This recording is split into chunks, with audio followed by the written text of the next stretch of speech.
বনু মাখজুমিয়া গোত্রের এক নারী মক্কায় চুরিতে ধরা পড়ল। বলেন তো চুরি করলে বিধান কি? কি কাটতে হবে? চুরির বিধান হলো হাত কেটে দাও। তাও সেটা গোপনে নয়, প্রকাশ্যে জনসম্মুখে হাত কেটে দাও। বনু মাখজুমিয়া গোত্রের নারী যখন চুরিতে ধরা পড়লো, সাহাবারা চিন্তায় পড়ে গেলেন। সবেমাত্র মক্কার লোকেরা কালিমা পড়ে মুসলমান হয়েছে, ইসলামের আইন কানুন তেমন জানে না, ইসলামী শরিয়ার সাথে বেশি পরিচিত নয়। এখন যদি বিশ্বনবী চুরির যেই বিধান এটা যদি কায়েম করে হাত যদি কেটে দেয়, না জানি মক্কার লোকেরা আবার বিগড়ে যায়, না জানি মক্কার লোকেরা আবার মুরতাদ হয়ে যায়, না জানি মক্কার লোকেরা ইসলাম থেকে দূরে সরে যায়। চলো চলো, সাহাবীরা মিলে পরামর্শ করলেন, চলো বিশ্বনবীর কাছে যে বলি, ও নবী, শুধু কেবলমাত্র একমাত্র এই নারীর জন্য চুরির হাত কাটার বিধানটা আপনি একটু থামিয়ে দেন। চুরির হাত কাটার যে বিধান এইখানে একটু রহিত করে দেন, বাকিগুলা কইরেন মদিনাতে যে চলবে, কিন্তু মক্কায় এবারের জন্য মাফ করে দেন। কিন্তু কে বলবে? এই যে পরামর্শ, সাজেশন, এটা কে দিবে বিশ্বনবীর কাছে? সাহাবারা চিন্তায় পড়ে গেলেন। আল্লাহর নবীর সামনে দাঁড়িয়ে আল্লাহর দেয়া হুদুদ, আল্লাহর দেয়া বিধান থামিয়ে দেওয়া, মাফ করে দেওয়া, এই কথা বিশ্বনবীর সামনে বলার সাহস তো কেউ রাখে না। সাহাবীরা বললেন, বিশ্বনবীর ভালোবাসা, হিব্বু রাসূলিল্লাহ, উসামারে পাঠাও। উসামারে বিশ্বনবী নাতির মতো স্নেহ করে, মায়া করে, ভালোবাসে। আমরা পারবো না, উসামা পারবে। সবাই মিলে ফুলিয়ে ফুসিয়ে ওসামাকে, ছোট্ট ওসামাকে রাজি করালো। ওসামা, এমন এমন কথা যে তুমি বিশ্বনবীর কাছে বলতে হবে, পারবা নাকি? ওসামা বলে, পারবো। সাইয়েদনা ওসামা রাদিয়াল্লাহু তাআলা আনহু তরুণ সাহাবী বিশ্বনবীর কাছে গেলেন, যে বললেন, নবী, বনু মাখজুমিয়া গোত্রের এক নারী চুরিতে ধরা পড়েছে, এবারের জন্য কি এই মহিলাটারে মাফ করে দিলে হয় না? এবারের জন্য একটু ক্ষমা করা যায় না নবী? বিশ্বনবী বলেন, আতাশফাউ ফি হাদ্দিম মিন হুদুদিল্লাহ, তোমার এত বড় সাহস উসামা, তুমি আল্লাহর হাত, আল্লাহর দেয়া বিধান, এটার ব্যাপারে সুপারিশ করতে এসেছো? তোমরা কি জানো তোমাদের আগে যত কওম, যত গোত্র, যত জনপদ ধ্বংস হয়েছে তার কারণ ছিল তাদের মধ্যে গরিবরা অন্যায় করলে তারা বিচার করত, আর ধনীরা অন্যায় করলে তারা মাফ করে দিত। খবরদার! ওয়া আইমুল্লাহ লাউ আন্না ফাতিমাতা বিনতি মুহাম্মাদিন সারাকাত লাকাতা মুহাম্মাদুন ইয়াদাহা। বিশ্বনবী বললেন, ওরে ওসামা, বানু মাখজুমিয়ার ওই প্রেস্টিজিয়াস এন্ড ডিগনিফাইড ফ্যামিলির মেয়ে তো দূর কি বাত, অনেক দূরের কথা। জেনে রেখো ওসামা, আমার কলিজার টুকরা, নয়নের পুটুলি ফাতেমাও যদি মক্কার জমিনে আজকে এই চুরির দায়ে ধরা পড়তো, আমি বিশ্বনবী মুহাম্মাদুর রাসূলুল্লাহ ধরে ফাতেমার ডান হাতটা কেটে দিতে এক বিলম্ব দেরি করতাম না। ইন্নাল্লাহা ইয়া'মুরু বিল আদল, আমাদেরকে জাস্টিস শিখায় পশ্চিমারা, আমাদেরকে ইনসাফ শিখায়, আমাদেরকে সুশাসন শিখায়। আর ইনসাফ, সুশাসন, ন্যায় বিচার, সুবিচার, জাস্টিস কারে বলে বিশ্বনবীর বায়োগ্রাফি থেকে জেনে নাও। যখন ব্যালেন্স করা দরকার, চেক এন্ড ব্যালেন্স, সমন্বয়, ভারসাম্য করা দরকার, তখন ইসলাম ভারসাম্য করে দেয়। এটার নাম আদাল। সুবহানাল্লাহ। সহজ করে আপনাদেরকে বুঝাই, যেমন ধরুন একটা পরিবারের 3 জন সদস্য, স্বামী, স্ত্রী আর সন্তান।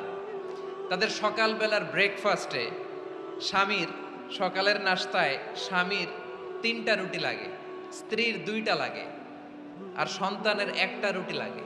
এখন আমি যদি সমান সমান করে আদল করতে চাই, সবাইকে যদি 3টা করে রুটি দেই, তাহলে স্বামী বেচারার জন্য ঠিক আছে? কি বলেন?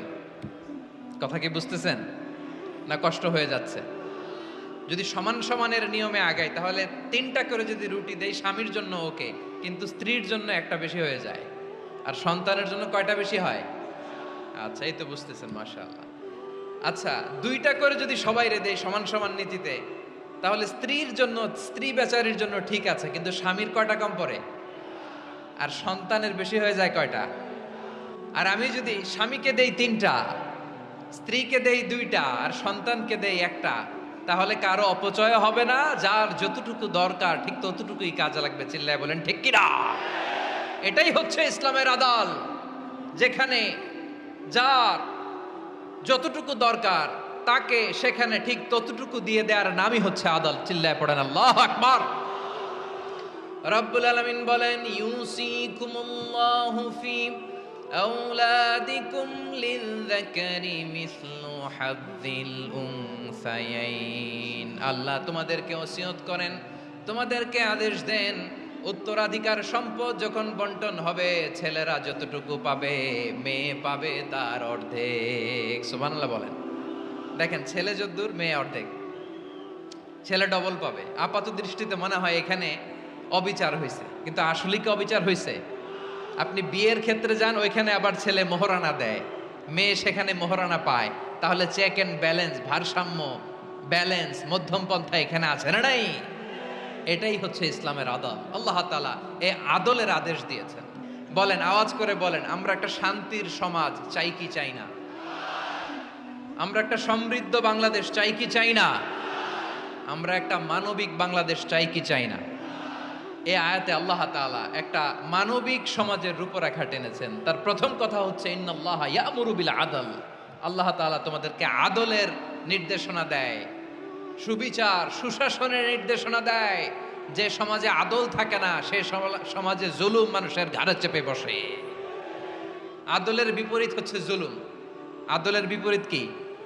জুলুম বা জাওর, অত্যাচার, অবিচার, বৈষম্য। এই যে বৈষম্য বিরোধী ছাত্র আন্দোলন কমন পড়ছে, এই যে একজন সমন্বয়ক তো দেখা করলো আমার সাথে। জুলুম মানে হচ্ছে বৈষম্য, বৈষম্যের স্থান ইসলামে নাই। বিশ্বনবী ফরমান, আল্লাহ তাআলা বলেন হাদিসে কুদসিতে, ইয়া ইবাদি ইন্নী হারামতুয যুলমা আলা নাফসি ওয়া জাআলতুহু বাইনাকুম মুহাররামান ফালা তাযালামু। আমার গোলামেরা শোনো, নিশ্চয় আমি আল্লাহ তাআলা জুলুমকে আমি আমার উপরে হারাম করেছি, অনুরূপভাবে জুলুম করাকে তোমাদের উপরেও হারাম করেছি। ফলে ফালা তাযালামু, তোমরা একে অপরের সাথে জুলুম করো না। নির্দেশনাটা কার? খবরদার, জুলুমের সাথে আমাদের কোনো সম্পর্ক নাই। আল্লাহ তাআলা আদলের আদেশ দিয়েছেন, আদালতের আদেশ দিয়েছেন, সুশাসনের, ন্যায় বিচারের আদেশ দিয়েছেন। ইন্নাল্লাহা ইয়ামুরু বিল আদল। আমাদেরকে আদল প্রতিষ্ঠা করতে হবে। জুলুমের সাথে ইসলামের কোনো সম্পর্ক নাই। আল্লাহ তাআলা জালিমদের জন্য কঠিন শাস্তি প্রস্তুত করে রেখেছেন। আদল, ন্যায় বিচারের আদেশ আল্লাহ তাআলা কোরআনের বিভিন্ন আয়াতে দিয়েছেন। আল্লাহ তাআলা বলছেন, ইন্নাল্লাহা ইয়া'মুরুকুম আন তু'আদ্দুল আমানাতি ইলা আহলিহা ওয়া ইযা হাকামতুম বাইনান নাসি আন তাহকুমু বিল আদল ইন্নাল্লাহা নি'ম্মা ইয়া'iযুকুম বিহি ইন্নাল্লাহা কানা সামিআন বাসীরা। আল্লাহ তাআলা বললেন, আল্লাহ আদেশ দিচ্ছেন, যে ব্যক্তি আমানতের হকদার তার হাতে তোমরা আমানত পৌঁছে দাও। আর যখন তোমরা বিচার কার্য করবে, বিচার ফয়সালা করবে, আদালতের সাথে করো। সুবহানাল্লাহ বলেন। ওয়া ইযা হাকামতুম বাইনান নাসি আন তাহকুমু বিল আদল, আদালতের সাথে করবা। আল্লাহ তাআলা বলেন, যারা জাজ হবে, বিচারক হবে, তাদের যদি বাদী বিবাদীর কারো সাথে শত্রুতা থাকে, কারো সাথে যদি কোনো ধরনের রেষারেষি থাকে, আল্লাহ বলেন বিচার কার্য করতে যে ওই শত্রুতা রেষারেষির কারণে আদালতের বাইরে যে অবিচার করে বিচার করো না। কোরআনের বিভিন্ন আয়াতে আল্লাহ তাআলা স্পেসিফিকলি ধরে ধরে বিচার করার সময় আমরা যেন আদাল করি সেটা বলেছেন। কোরআনের কোন কোন জায়গায় আল্লাহ তাআলা এই আল আদ শব্দটা ব্যবহার করেছেন। আবার একই জিনিস ইনসাফ, সুবিচার, সুশাসন, ন্যায় বিচার, ন্যায় পরায়ণতা বুঝাতে আল্লাহ তাআলা কখনো কখনো আল কিসত শব্দটা ব্যবহার করেছেন। আওয়াজ করে সবাই বলুন আল কিসত। প্রিয় ভাইরা, সবাই আওয়াজ করে আমার সাথে সাথে বলুন আল কিসত। আল্লাহ তাআলা বলেন, ওয়া ইন হাকামতা ফাহকুম বাইনাহুম বিল কিসতি ইন্নাল্লাহা ইউহিব্বুল মুকসিতিন। যখন তুমি বিচার করবে, বিশ্বনবীকে উদ্দেশ্য করে অ্যাড্রেস করে বললেন, নবী হে, ইহুদিরা কোনো বিষয়ে মীমাংসার জন্য যদি আপনার দরবারে আসে, যদি বিচার করতে হয়, খবরদার অবিচার করবেন না, ফয়সালা যেটা করবেন কিসতের সাথে করবেন, ন্যায় পরায়ণতার সাথে করবেন, কারণ ইন্নাল্লাহা ইউহিব্বুল মুকসিতিন, নিশ্চয় আল্লাহ রাব্বুল ইজ্জাত ন্যায় পরায়ণশীলদেরকে বড্ড ভালোবাসেন। সুবহানাল্লাহ বলেন। ন্যায় পরায়ণ লোকদেরকে আল্লাহ তাআলা বড্ড ভালোবাসেন। অন্য আয়াতে আল্লাহ তাআলা বলছেন, আমি কিয়ামতের দিন ন্যায় পরায়ণতার মানদণ্ড স্থাপন করব, যেটাকে আমরা মিজানের পাল্লা বলি। আল্লাহ বলেন ন্যায় বিচারের মানদণ্ড কিয়ামতের ময়দানে আমি আল্লাহ স্থাপন করব। সেদিন কারো প্রতি বিন্দু পরিমাণ, এক চুল পরিমাণ অবিচার করা হবে না, কোনো অবিচার করা হবে না। সেদিন সুশাসন হবে, সুবিচার হবে, ন্যায় পরায়ণতার সাথে বিচার হবে। আওয়াজ করে পড়েন আল্লাহু আকবার। তাহলে প্রিয় ভাইরা, যে তিনটি বিষয়ে আল্লাহ তাআলা আমাদেরকে আদেশ দিয়েছেন, তার প্রথমটা হচ্ছে আদালত, ইনসাফ, সুবিচার, ন্যায় বিচার। এটা আমরা চাই কি চাই না? বিশ্বনবী ন্যায় বিচার, ন্যায় পরায়ণতা, সুশাসন প্রতিষ্ঠিত করেন কি করেন নাই? আপনারা বিশ্বনবীর সিরাত যারা পড়েছেন, আপনি দেখবেন বিশ্বনবীর সিরাতের পরতে পরতে, বাঁকে বাঁকে, সিরাতের বাঁকে বাঁকে এই আদালতের নমুনা মেলে। সুবহানাল্লাহ বলেন। আপনি যদি সাইয়েদনা ওমরে ফারুকের জীবনের দিকে তাকান, এমন কঠোর, এমন বীর সেনানী ছিলেন। সাইয়েদনা ওমরে ফারুক যদি রাস্তার এই মাথা দিয়ে হাঁটা শুরু করতেন, শয়তান ওমরে ফারুককে দেখলে ওই রাস্তা রেখে দিয়ে অন্য রাস্তা দিয়ে হাঁটতো। সুবহানাল্লাহ। ওমরে ফারুক রাদিয়াল্লাহু তাআলা আনহু কি পার্সোনালিটি ছিল, কি পার্সোনালিটি!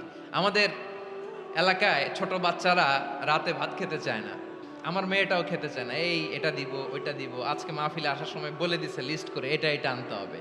তো ছোট্ট বাচ্চাদের অনেক বায়না থাকে, ওরা রাতে খেতে চায় না। তো মায়েরা বিভিন্ন ভয় দেখায়, এই বাঘ আসবে, বাঘ আসবে খাও, এই ভূত আসবে, ভূত আসবে খাও। আপনারা কি বলেন চট্টগ্রামে? কি আসবে? হ্যাঁ, ভূত, ভূত, ভূত আসবে, বাঘ আসবে, খাও খাও খাও, তাড়াতাড়ি খাও। তো বাচ্চারা এগুলো শুনে ভয়ে খেতে শুরু করে। মদিনার জমিনেও একই ঘটনা ঘটতো। মদিনার ছোট্ট ছোট্ট সোনামণিরা খেতে চাইতো না, তো মায়েরা বলতো হা হুয়া ইয়াতি উমর, হা হুয়া ইয়াতি উমর, ওই যে ওমর আসতেছে, ওমর। ওমরে ফারুকের কথা শুনলে বাচ্চারা একেবারে ঠান্ডা। সুবহানাল্লাহ পড়বেন না? ওমরে ফারুক রাদিয়াল্লাহু তাআলা আনহু, ওনার কথা শুনলে গায়ের মধ্যে গুজবাম হয়, গায়ের পশমগুলো দাঁড়িয়ে যায়। সুবহানাল্লাহ বলেন। কি পার্সোনালিটি ছিল, কি ব্যক্তিত্ব ছিল! মুনাফিকরা ওমরে ফারুককে জমের মতো ভয় পেতেন। শয়তান, খুদ শয়তান এই রাস্তা দিয়ে আসলে শয়তান অন্য রাস্তা দিয়ে হাঁটতো। ওমরে ফারুক রাদিয়াল্লাহু তাআলা আনহুর জীবনে যদি দেখেন, তাহলে সেখানে আপনি আদালতের, ইনসাফের, সুশাসনের, জাস্টিসের নমুনা দেখতে পাবেন। বিশ্বনবী বলেন আদালত এটা যেন তেন বিষয় না, এটা দিয়েই মানবিক সমাজ গড়তে হবে। আল্লাহ তাআলা কিয়ামতের কঠিন ময়দানে, যেদিন স্বামী স্ত্রীকে চিনবে না, স্ত্রী স্বামীকে দেখে পালিয়ে যাবে, বন্ধু বন্ধুরে চিনবে না, সূর্যটা মাথার কাছে চলে আসবে, জমিনটা তামার জমিন হবে, আজকের জমিনের মতো নয়। মানুষ ঘর্মাক্ত, ক্লান্ত, শ্রান্ত মাথার মগজগুলো কানের ছিদ্র আর নাকের ছিদ্র দিয়ে বেয়ে বেয়ে পড়বে। বিশ্বনবী ফরমান কিয়ামতের ওই কঠিন ময়দানে 7 শ্রেণীর ব্যক্তিকে রব্বুল আলামিন তার আরশের নিচে ছায়া দিবেন। তার মধ্যে প্রথম শ্রেণীর ব্যক্তি হলো ইমামুন আদিল। ইমামুন আদিল, ন্যায়পরায়ণ শাসক। আবার বিশ্বনবী বললেন ইন্নাল মুকসিতিনা ইনদাল্লাহি আলা মানাবিরা মিন নূর আন ইয়ামিনির রহমান। কিয়ামতের দিন যারা ন্যায় পরায়ণ হিসেবে আল্লাহর সামনে দাঁড়াবে, কিয়ামতের দিন রব্বুল আলামিন তার আরশের ডান দিকে ওই ন্যায় পরায়ণ লোকদের জন্য আরশের ডান দিকে একটা নূরের মিম্বারে তাদেরকে বসার সুযোগ করে দিবে। এই যে ইনকনসিস্টেন্সি, সমাজের অসঙ্গতির প্রধান কারণ জাস্টিস নাই, সুবিচার নাই, সুশাসন নাই। শেষবারের মতো আওয়াজ করে বলেন তো, আমরা বাংলাদেশে আদল চাই কি চাই না? তাহলে প্রথম নির্দেশনা শেষ, আল্লাহ তাআলা তোমাদেরকে আদলের আদেশ দেন। এরপরে আল্লাহ বললেন আমি তোমাদেরকে ইহসানের আদেশ দেই। ইন্নাল্লাহা ইয়া'মুরু বিল আদলি ওয়াল ইহসান। আমি তোমাদেরকে যেমনি আদলের নির্দেশনা দেই তেমনি ভাবে তোমাদেরকে ইহসানের নির্দেশনা দেই। ইহসান, আওয়াজ করে সবাই বলেন তো ইহসান। বিষ্ণু ঈসা ইসলাম ইহসান দিয়ে, কোমল আচরণ দিয়ে, তার অনুগ্রহ দিয়ে তিনি অনেক কাফিরের হৃদয়কে জয় করে ফেলেছেন। এজন্য আল্লাহ বললেন ওয়ানফিকু ফি সাবিলিল্লাহি ওয়ালা তুলকু বিআইদিকুম ইলাত তাহলুকা ওয়া আহসিনু ইন্নাল্লাহা ইউহিব্বুল মুহসিনিন। তোমরা আল্লাহর রাস্তায় দান করবে আর নিজেরা নিজেদেরকে ধ্বংসের হাতে ঠেলে দিও না। তোমরা একে অপরের প্রতি ইহসান করবে, কারণ ইহসানকারীদেরকে আল্লাহ বড্ড ভালোবাসেন। সুবহানাল্লাহ পড়েন। আবার সূরা রহমানে আল্লাহ বললেন হাল জাযাউল ইহসানি ইল্লাল ইহসান ফাবিআইয়ি আলা, সবাই পড়েন ফাবিআইয়ি আলাই রাব্বিকুমা তুকাযযিবান। ইহসানের প্রতিদান হিসেবে ইহসানি হয়। তাহলে এক নম্বরে হচ্ছে আদ, ন্যায় বিচার। দুই নম্বরে সবাই বলেন ইহসান, সদাচরণ। ইহসান দুই ধরনের প্রিয় ভাইরা, ইহসান ফিল ইবাদা, ইহসান ফিল মুআমালা।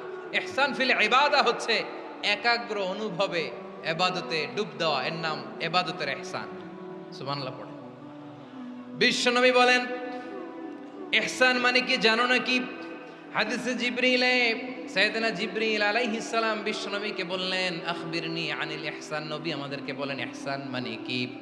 বিশ্বনবী বললেন আনতা আবুদাল্লাহা কাআন্নাকা তারাহু ফাইন লাম তাকুন তারাহু ফাইন্নাহু ইয়ারাক। ইহসান মানে হলো এমন ভাবে তুমি আল্লাহর সামনে নিজেকে উজাড় করে ইবাদত করবে, তুমি ভাববে তুমি আল্লাহকে দেখতে পাচ্ছ। আর এটা যদি ভাবা তোমার জন্য কঠিন হয়ে যায়, অন্তত এতটুকু তুমি ভাববা যে আল্লাহ তোমাকে দেখতে পাচ্ছেন। ঠিক কিনা বলেন? এই জন্য বিষ্ণু ইসলাম বলেছে এমন ভাবে নামাজে দাঁড়াও, ইবাদত করো, মনে করো হতে পারে এটাই আমার জীবনের শেষ নামাজ। পারফর্ম দ্য সালাহ as if this is your last and final prayer. এমন ভাবে সালাতে দাঁড়াও, ভাবো হতে পারে এটাই তোমার জীবনের শেষ নামাজ। এমন ভাবে নামাজে দাঁড়াও, ভাবো এটাই শেষ নামাজ। তাহলে নামাজে একাগ্রতা বাড়ায় দিবে কে? ফলে ইবাদতের ইহসান আমাদের অর্জিত হবে। আর মুআমালাতে ইহসান হলো, বিশ্বনবী বলেন ইন্নাল্লাহা তাবারাকা ওয়া তাআলা কাতাবাল ইহসানা আলা কুল্লি শাই ফাইদা কাতালতুম ফাআহসিনুল কিতলা ওয়া ইযা যাবাহতুম ফাআহসিনুয যাবহা ওয়ালিয়ুহিদ্দা আহাদুকুম শাফরাতাহু ওয়ালিয়ুরিহ যাবিহাতাহু। ইহসান দুই ধরনের। আওয়াজ করে বলতে হবে কয় ধরনের? সবাই বলুন আওয়াজ করে, কয় ধরনের? একটা হচ্ছে ইহসান ফিল ইবাদা, ইবাদতে ইহসান। ইবাদতে ইহসান কি? একাগ্র অনুভব দিয়ে ইবাদত করা, মন প্রাণ দিয়ে ইবাদত করা। আর মুআমালাতে ইহসান কি? সব কাজে, দৈনন্দিন কাজে, কর্মে, সামাজিক অ্যাক্টিভিটিতে কোমলতা প্রদর্শন করা, অনুগ্রহের সাথে সবকিছু করা। ওয়াইদা যাবাহতুম ফাহসিনুয যাবহা, যখন জবাই করবে তখনও ইহসানের সাথে জবাই করো। করব জবাই, ওইখানেও নাকি ইহসান। আচ্ছা, কুরবানির দিন আমরা পশুগুলোরে কি করি বলেন সবাই আওয়াজ করে? জবাই। জবাই মানে তো এটারে মেরেই ফেলতেছি, একটু পরে তো টুকরো টুকরো করে গোশতগুলো খাবো, এটারে তো খাবো, এটারে তো মেরেই ফেলবে। বিষ্ণু বলে না, জবাইয়ের মধ্যেও মুমিনের জবের ভেতরেও ইহসানের পরশ থাকা চাই। যখন জবাই করবে প্রাণীটাকে হাত পা টাইট করে বেঁধে নাও, ছুরিটাকে শার্পেন করে নাও, ধারালো করে নাও, যাতে অল্প সময়ে জবাইটা হয়ে যায়, প্রাণীটা যাতে কম কষ্ট পায়। সুবহানাল্লাহ পড়ে। দিস ইজ কল্ড ইহসান। ইহসান আল্লাহ তাআলা যেমনি আদলের আদেশ করেছেন, ন্যায় বিচার, জাস্টিস এনশিওর করতে বলেছেন, সমাজে ইহসানের ব্যবহার, ইহসানের অনুশীলন তিনি করতে বলেছেন। কথা বুঝতে পেরেছেন? তাহলে আল্লাহ তাআলার তিনটা আদেশ ছিল, কয়টা গেল? ভুলে গেছে, ভুলে গেছে চট্টগ্রাম। তিনটা আদেশের মধ্যে কয়টা বললাম? প্রথমে কি ছিল? আদল। দুই নম্বরে, তিন নম্বরে রব্বুল আলামিন বললেন ওয়া ইতা ইদিল কুরবা, নিকটাত্মীয়দেরকে দান করো। নিকট আত্মীয়দেরকে দাও, যারা তোমাদের ব্লাড কানেকশনের আত্মীয় তাদেরকে তোমরা দাও। এখানে জেনারেলি বললেন দাও, কি দিব সেটা তিনি এখানে বলেন নাই। সেটা তিনি সূরাতুল ইসরার মধ্যে বলেছেন। আল্লাহ বলেন, ওয়া আতিযাল কুরবা হাক্কাহ, নিকট আত্মীয়দেরকে তাদের অধিকার, তাদের প্রাপ্য তোমরা বুঝিয়ে দাও। দেখেন, একটা শান্তির সমাজ, একটা সমৃদ্ধ সমাজ, একটা মানবিক সমাজ গঠনের জন্য আল্লাহ তাআলা বেশি না, মাত্র 3টা অর্ডার, 3টা ভার্ডিক্ট তিনি জারি করেছেন। 1 নাম্বার সুশাসন, ন্যায় বিচার। 2 নাম্বার ইহসান। 3 নাম্বার নিকটাত্মীয়, যারা কাছের, তোমার ভেরি ক্লোজ রিলেশনশিপে আছে, তাদেরকে দাও। দাও, দিলে বাড়িয়ে দেয় কে? অনেকে দিতে চায় না, কৃপণতা করে। দিলে বাড়ায় দেয় কে? রব্বুল আলামিন বললেন 3 নাম্বার আদেশ হলো তোমাদের প্রতি সমাজটারে কেমন করে মানবিক সমাজ, সুন্দর সমাজ গড়বা। 3 নাম্বার আদেশ হলো ওয়া আতিদাল কুরবা হাক্কা, নিকটাত্মীয়দেরকে তাদের প্রাপ্য বুঝিয়ে দাও। এই নিকটাত্মীয়দেরকে তাদের অধিকার বুঝিয়ে দেওয়া, প্রাপ্য বুঝিয়ে দেওয়াতে আমাদের গাফলতি আছে না নাই? চট্টগ্রামে নাই? মাশাআল্লাহ আছে, আছে। অনেকে দেখবেন অনেক আল্লাহওয়ালা, তাহাজ্জুদ গুজার, সেজদা দিতে দিতে কপালে কালো দাগ ফেলে দিছে, সে তার বোনের হকটা আদায় করে নাই। আছে না নাই? হ্যাঁ, এখানেও আছে। সর্বনাশ। অনেক বড় হাজী সাহেব, বিশাল লম্বা দাড়ি, ছেলেরে সব দিয়ে দিছে, মেয়েরে কিছু দেয় নাই, মেয়ের হক আদায় করে নাই। আছে না নাই? এই হাজী সাহেবেরা, এই আল্লাহওয়ালারা কিয়ামতের ময়দানে আটকে যাবে। আপনি অন্যের অধিকার নষ্ট করেছেন, তাদের রাইটসকে ভায়োলেট করেছেন। এজন্য আল্লাহ তাআলা বলেন, কারো অধিকার যদি কেউ নষ্ট করে, ওই সমাজটা মানবিক সমাজ কঠিনকালেও হতে পারে না। এজন্য প্রিয় ভাইয়েরা, জীবনে যদি বারাকা অর্জন করতে চান, নিকটাত্মীয়দের সাথে সুসম্পর্ক রাখতে হবে, তাদের জন্য উপহার পাঠাতে হবে। বিশ্বনবী বলেন, লা ইয়াদখুলুল জান্নাতা কাতে, যে ব্যক্তি আত্মীয়তার সম্পর্ককে ছিন্ন করে দেয়, সে কঠিনকালেও আল্লাহর জান্নাতে ঢুকবে না। আপনি কি এটারে সহজ হাদিস মনে করছেন? এটা সহজ কথা? আপনি ভাবছেন আপনার নামাজ আপনারে বাঁচাতে পারবে? আপনার রোজা বাঁচাতে পারবে? আপনার তাহাজ্জুদ আপনারে বাঁচাতে পারবে? আপনি অধিকার নষ্ট করলে কিছুই আপনারে বাঁচাতে পারবে না। এজন্য নিকট আত্মীয়দেরকে দিতে হবে বেশি বেশি। বিশ্বনবী বলেন, ইন্না সাদাকাতা আলাল মিসকিনি সাদাকা ওয়া আলা যির রাহিমি ইসনাতান সাদাকাতুন ওয়া সিলা। মিসকিন রে দান করলে শুধু দানের সওয়াব হয়, নিকট আত্মীয়কে দান করলে 2টার সওয়াব হয়। সাদাকার সওয়াব হয়, আবার আত্মীয়তার বন্ধন অটুট রাখার সওয়াব হয়ে যায়। আবার বিশ্বনবী বললেন, মান সাররাহু আইয়ুবসাতা লাহু ফি রিজকিহি ওয়া ইউনসা লাহু ফি আসারিহি ফালইয়াসিল রাহিমা। যে ব্যক্তি তার রিজিকের প্রশস্ততা চায় আর হায়াতে বরকত চায়, সে যেন তার আত্মীয়ের সাথে সুসম্পর্ক রাখে। আমার প্রিয় চট্টলার ভাইয়েরা, আমাদের রিজিক বাড়ুক, এটা আমরা চাই কি চাই না? সবাই চান? হ্যাঁ, আমাদের রিজিকে প্রশস্ততা আসুক, চাই কি চাই না? আমাদের হায়াতে বরকত আসুক, আমরা চাই কি চাই না? এই 2টা যদি চান, তাহলে নিকটাত্মীয়দের সাথে সুসম্পর্ক রাখবেন। পারবেন? আল্লাহ তাআলা 3টা জিনিসের যেমনি আদেশ করেছেন, অনুরূপভাবে 3টা বিষয় তিনি বারণ করেছেন, নিষেধ করেছেন। ওগুলোর কাছেও যাওয়া যাবে। শুনবেন। রাব্বুল আলামিন বলেন, ওয়ায়ানহা আনিল ফাহশাই ওয়াল মুনকারি ওয়াল বাগি। আমি যেমনি 3টি বিষয়ে আদেশ করলাম, অনুরূপভাবে 3টি বিষয়ে বারণ করলাম, নিষেধ করলাম। আমার 1 নাম্বার নিষেধাজ্ঞা হলো অশ্লীলতার প্রতি। ফাহশা, ওয়ায়ানহা আনিল ফাহশা, আল্লাহ তাআলা অশ্লীলতাকে নিষেধ করেছেন। কোন জিনিসকে? সবাই বলুন, কোন জিনিসকে? যত ধরনের, যত টাইপের, যত ক্যাটাগরির অশ্লীলতা হতে পারে, সব অশ্লীলতাকে হারাম করেছেন কে? ফাহশা মানে কি? কথায়, কাজে, আচরণে, কমেন্ট, ফেসবুকের কমেন্টসে যত ধরনের নোংরামো আছে, যত ধরনের অশ্লীলতা আছে, এটাকে আরবিতে বলে ফাহশা। এটাকে কি বলে? অশ্লীলতা। নানাভাবে, নানা নামে, নানা মোড়কে আমাদের সমাজে আছে না নাই? সংস্কৃতির নামে, ফ্যাশনের নামে, বিনোদনের নামে, উপন্যাসের নামে, কনসার্টের নামে অশ্লীলতা আছে না নাই? আপনি দেখেছেন কনসার্টগুলোর অবস্থা? এই যে আতিফ আসলাম যে আসছে আমাদের দেশে, তারপর কে কে আসছে, আমাদের তরুণ তরুণীরা, আমাদের যুবক যুবতীরা, আমাদের জেনজিরা, কি অবস্থা ওইখানে? হ্যাঁ, কি অবস্থা! কে বাঁচাবে ওদের? কে রক্ষা করবে ওদের ইমানের, ওদের চরিত্রের হেফাজতের গ্যারান্টি কে দিবে? কনসার্টের নামে অশ্লীলতা আছে না নাই? ছেলে মেয়ে একে অপরকে জড়ায় ধরতেছে, একে অপরকে চুমু খাচ্ছে প্রকাশ্যে, দিবালোকে, গণমানুষের সামনে। আল্লাহ তাআলা এই অশ্লীলতা থেকে আমাদেরকে বেঁচে থাকতে বলেছেন, বেঁচে থাকতে বলেছেন। রূপালী জগতের নামে অশ্লীলতা আছে না নাই? এই টার্মটা আপনারা জানেন না? রূপালী জগৎ কি জগৎ? আসলে কি রূপালী জগৎ না অন্ধকার জগৎ? আমার বোনেরা, আপনাদেরকে যে কি বলে তারা বুঝায়, রূপালী জগৎ শুনেই আপনি ভরকে যাবেন না।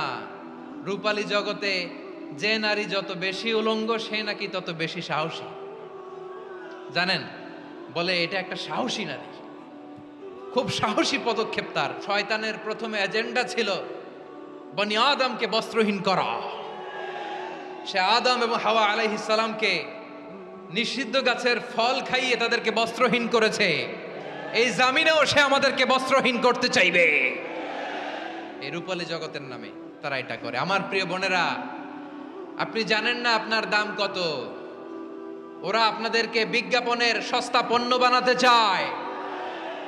ওরা আপনাদেরকে ওদের ভোগের লিপসার টুলস বানাতে চায়। ওরা আপনাদেরকে দিয়ে ওদের খায়েশ পূরণ করতে চায়। এটা আপনাদের জন্য মোটেও ডিগনিটি নয়, এটা আপনাদের জন্য সম্মান নয়। আপনার সম্মান শালীনতায়, আপনার সম্মান হেজাবে, আপনার সম্মান ভদ্রতায়, আপনার সম্মান আপনার ডিসেন্ট পোশাকে। পোশাক বলে দেয় এই নারীটা ভদ্র না অভদ্র। অশ্লীলতাকে হারাম করার প্রথম কারণ হচ্ছে মানুষ মানুষকে অপমান করে। একটা নারী, সে তো সম্মানিত, নারী যে কত সম্মানিত নারীর এটা বুঝেই নাই। বিশ্বনবী বলেন, আর দুনিয়া কুল্লুহা মাতা ওয়া খায়রু মাতা'আদ দুনিয়া আল মারআতুস সালিহা। আমার বোনেরা, 5টা প্যান্ডেলে আপনারা এলইডিতে আমার আলোচনা শুনছেন, আমি জানি। আপনাদের এই গর্ভ যে কত দামি আপনি জানেন না। আপনার পেট থেকেই আসবে আগামী দিনের সালাহুদ্দিন আল আইয়ুবী। আপনার পেট থেকেই আসবে অনাগত দিনের ইমাম মাহদী আল মুনতাজার। আপনার পেট থেকেই আসবে অনাগত দিনের ফয়সাল, ওয়াসিম, মুগ্ধ, আবু সাইদের মতো বীর যোদ্ধা। আমার প্রিয় বোনেরা, আমার প্রিয় বোনেরা, বিশ্বনবীর কথার ওজন খেয়াল করেন। আর দুনিয়া কুল্লুহা মাতা ওয়া খায়রু মাতা'আদ দুনিয়াল মারআতুস সালিহা। দুনিয়ার সবকিছুই অ্যাসেট, এর মধ্যে সবচেয়ে দামি অ্যাসেট নেককার নারী। আপনি যে কত দামি আপনি জানেন না। নারীদেরকে আল্লাহ বানিয়েছেন উচ্চতর করে, নিম্নতর নয়। অনেক দামি আপনি। আপনাদেরকে যেন ভোগের সস্তা পণ্য বানাতে না পারে আপনাদেরকে সচেতন থাকতে হবে, সজাগ থাকতে হবে, কনসার্ন থাকতে হবে। শয়তানের ওই হাতছানির দিকে আর নজর দেওয়া যাবে না। তাহলে কেন আল্লাহ তাআলা এই ফাহশা অশ্লীলতাকে হারাম করলেন? 1 নাম্বার, এতে হিউম্যান ডিগনিটি কমে। 2 নাম্বার, এতে মানুষের অধিকার নষ্ট হয়। আপনি বিয়ে করেছেন, এরে পরকিয়া করেন, ওর সাথে এরকম আছে না নাই? স্ত্রীর অধিকার নষ্ট করেছেন। আপনি বিবাহ সম্পর্কে আবদ্ধ হয়েছেন তার সাথে, আপনি পরকিয়া করেন ওই ছেলের সাথে, আপনি আপনার হাজবেন্ডের সাথে বিট্রে করেছেন। এজন্য আল্লাহ অশ্লীলতাকে হারাম করেছেন। অশ্লীলতাকে হারাম করার আরেকটা কারণ হচ্ছে আল্লাহ তাআলা এই হিউম্যান জেনারেশনকে এটাকে প্রিজার্ভ করতে চায়। হিফজুন নাসল, এটা মাকাসিদুশ শরিয়ার অনেক গুরুত্বপূর্ণ একটা মাকাসিদ, অনেক গুরুত্বপূর্ণ। আপনার নাসল, আপনার জেনারেশনকে সংরক্ষণ করা। রব্বুল আলামিন বলেন, ইন্নাল্লাযীনা ইউহিব্বুনা আন তাশিআল ফাহিশাতু ফিল্লাযীনা আমানু লাহুম আযাবুন আলীমুন ফিদ দুনিয়া ওয়াল আখিরাতি ওয়াল্লাহু ইয়ালামু ওয়া আনতুম লা তা'লামুন।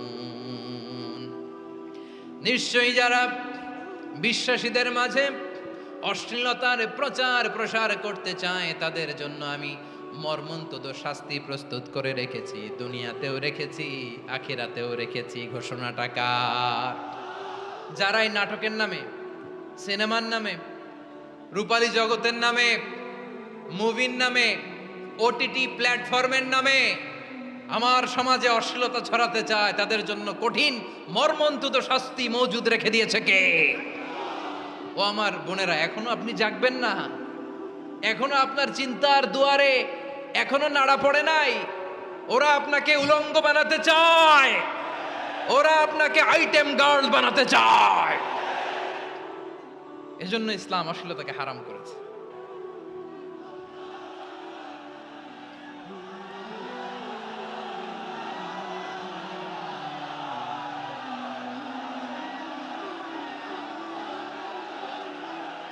বসুন বসুন আমার ভাইয়েরা, তাহলে অশ্লীলতার সাথে আমাদের কোনো সম্পর্ক? সবাই বলতে পারেননি, আওয়াজ করে বলুন, অশ্লীলতার সাথে আমাদের কোনো সম্পর্ক? আমরা এই সমস্ত ক্লোজ আপ ওয়ান, কাছে আসার গল্পের প্রোগ্রামে যাব?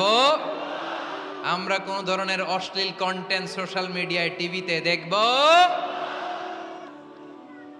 দেখতে নারী, সুস্থ নারী, আসলেই সে দিব্যি একজন নারী, বলে আমি মনে মনে পুরুষ।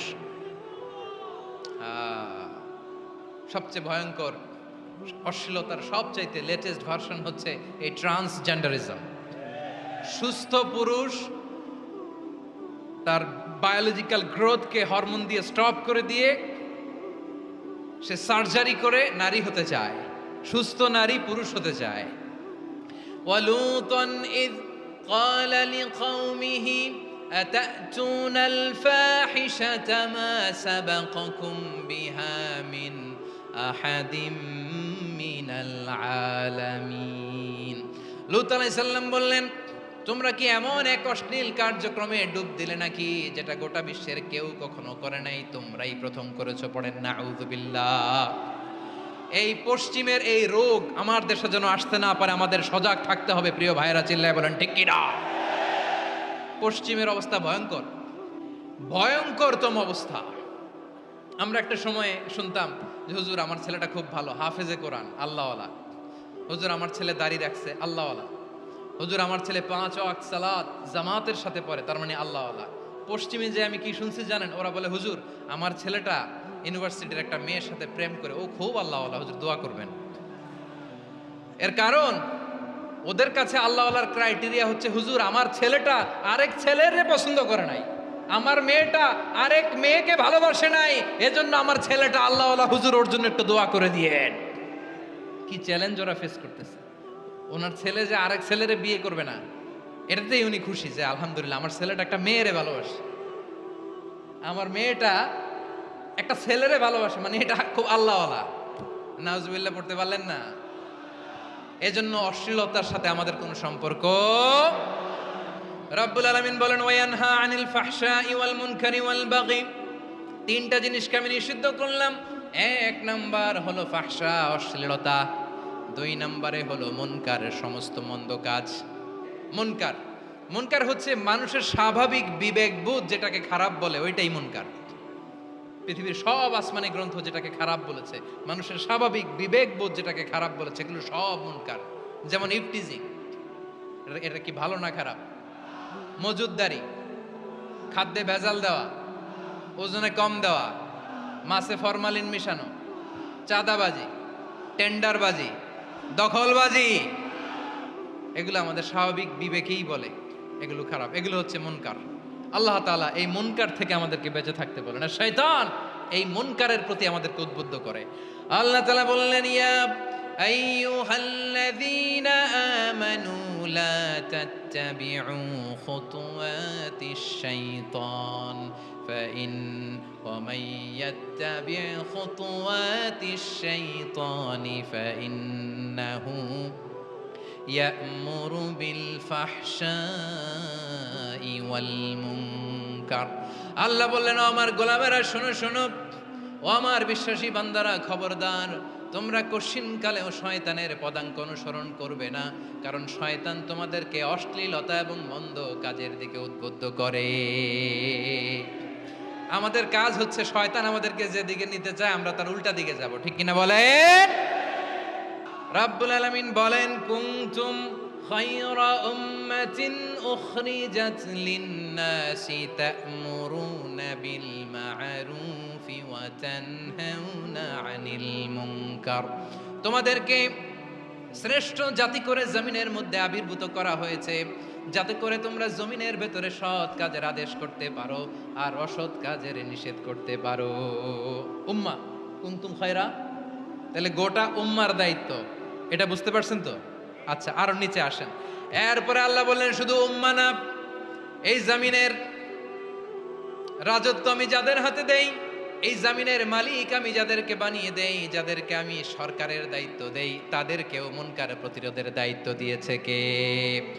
যেমনটি সাইয়েদনা লুকমান আলাইহিস সালাম ওনার কলিজার টুকরা সন্তানকে আদেশ করেছেন, ইয়া বুনাইয়া আকিমিস সালাতা ওয়া'মুর বিল মা'রুফি ওয়ানহা আনিল মুনকার। পড়েন সুবহানাল্লাহ। বাবা ছেলেকে সবক দিচ্ছে। কে সবক দিচ্ছে? কাকে? লুকমান আলাইহিস সালাম ছেলেকে বলতেছে, ওরে আমার কলিজার টুকরা সন্তান, ওরে আমার বাছা, নামাজ কায়েম করবা, সৎ কাজের আদেশ দিবা, আর মুনকার প্রতিরোধ করবা, অসৎ কাজ, সমাজ থেকে খারাপ কাজকে ঝেঁটে বিদায় করে দিবা। তাহলে দেখেন, আমি স্টেপ বাই স্টেপ নামলাম। পুরা উম্মার দায়িত্ব, জমিনের উত্তরাধিকারী আল্লাহ যাদেরকে বানিয়েছেন সরকার, তাদের দায়িত্ব, প্রতিটি ফ্যামিলির প্রধানের দায়িত্ব। এরপরে বিশ্বনবী বলেন, সচেতন প্রতিটি মুসলিমের দায়িত্ব সমাজ থেকে মুনকারকে উৎখাত করা। বিশ্বনবী বলেছেন, মান রাআ মিনকুম মুনকারান ফালিয়ুগাইয়িরহু বিয়াদিহি ফাইন লাম ইয়াস্তাতি ফাবিলিসানিহি ওয়া ইন লাম ইয়াস্তাতি ফাবিকলবিহি ওয়া যালিকা আযআফুল ঈমান। সমাজে যে মুনকার দেখবে, খারাপ কাজ দেখবে, সেজন্য হাত দিয়ে সেটাকে থামায়। কি দিয়ে? আপনাদের তো হাত নাই না? হাত আছে, হাত আছে। ওরা যেই হাত দিয়ে অন্যায় করে ওইটা প্রতিরোধের জন্য আমাদেরও হাত আছে না নাই? আমার প্রিয় ভাইয়েরা, ওরা ওদের যেই হাত দিয়ে টেন্ডারবাজি করে, চাঁদাবাজি করে, ইফটিজিং করে, দখলবাজি করে, যেই হাত দিয়ে, ওই মুনকার থামায় দেওয়ার জন্য আল্লাহর দিয়ে আমাদেরও দুটি হাত আছে না নাই? আমাদেরও হাত আছে।